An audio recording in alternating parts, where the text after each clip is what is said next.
So, what exactly is rainwater runoff and why is it such a big deal? Yeah, so it's a really great question. So, what exactly is runoff? It's kind of a fun concept that not a lot of people can wrap their head around, or rather, not fun. So, a lot of our county used to be sandy soil. We didn't have a lot of paved surfaces. We call them impervious surfaces. So, what that means is there's a lot of paved over roads, things like that.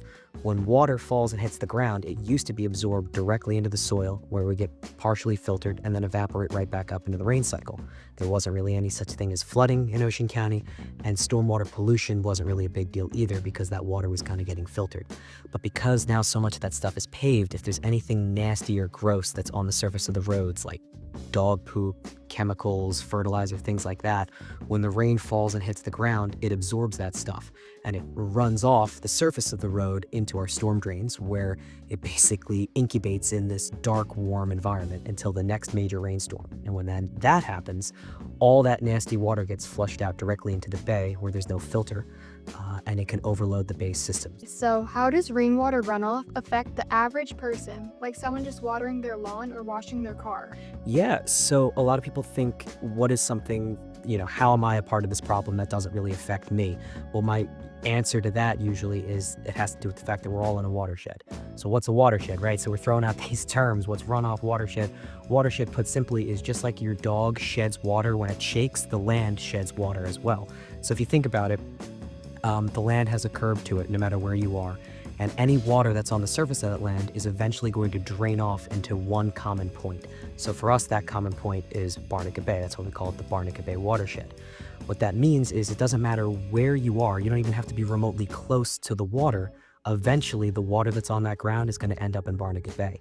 So if you're washing your car and you're using, solvents or soaps and things like that that could really mess up the sensitive ecosystems of the bay, and you think, it's not that big of a deal, I'm 20 miles from the water, eventually that water is going to end up in the bay where it's going to cause problems. Same goes for, if you're walking your dog and your dog goes to the bathroom in the woods, you might think, I'm 30 miles inland, how is this going to affect anything? I'll just leave it. Other animals poop in the woods all the time, it's fine.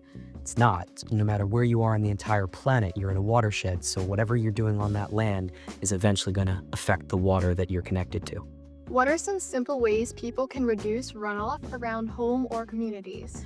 Yeah, so this is my favorite part to talk about because so often people talk about the negative and they don't give a positive for what people can do. And there are some really good things that you can do. Two that always come to my mind are rain barrels and rain gardens. So rain barrels, a lot of people think, oh, that's just good for, repurposing rainwater to water my garden. And it does do that. It absolutely is a great way of cutting down on your water bill so that you can water your vegetables. But what it also is doing is it's actually helping to cut down on flooding and helping to improve the quality of the water in your neighborhood. Rain gardens are these specialty gardens made of native plants. The reason why we use native plants is that they don't really require any fertilizer. They're adapted to this environment, to the climate, everything like that. So they grow really well on their own once they're substantiated. So what you do is you build these at the lowest point of your property and basically connect your downspout to it, and the little bit of rainfall that we get, that will be enough to water it. It's not like you have to overwater it. And because native plants are adapted here, their roots are almost like sponges. So they go down really deep and they suck up as much water that's available to them. So that, coupled with these rain barrels, is really enough to control considerably the amount of stormwater runoff that could potentially be coming from your property. Someone watching that wants to start help today, what is the first step they should take? Yeah, so dovetailing on the thing that I was just saying, right? Having better habits. Everyone wants to just take the easy way and say, I'm going to put all this stuff. Well, you know what? I shouldn't say everyone, because that's a mistake that a lot of people make where they lump everyone in. I'm a firm believer that people don't do the wrong thing on purpose. It's just because they don't know. And a lot of people have seen, oh, well, if you need fertilizer to keep your lawn green, just put all the fertilizer down. It's no problem. But it can be a problem, right? So taking this, a step back and looking at your own behaviors and saying, well, how can I do this in a more responsible and sustainable way? So the fertilizer example, looking at the NPK value on the bag, that basically stands for nitrogen, phosphorus, and potassium. You want to get something that has the lowest numbers that you could possibly find. Ocean Grow is a really great alternative. We sell it locally here. And that basically means that if it does run off, the effect that it could have on the bay is the most minimum that it possibly could be. If you have to wash your car, like I said, going to a car wash where they actually have specialty filtration systems set up so that you're not contributing to that, that problem with the soaps and the solvents and all of those things.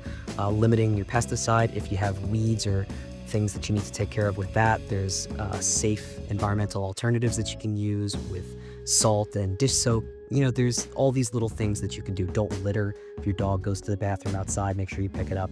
And then if you really wanted to take that next step and say, hey, I want to do something more, those rain barrels and rain gardens that I had talked about earlier are great. And just, sharing the word and letting other people know about this problem. Awareness is always going to be the best tool that we have in fighting this issue.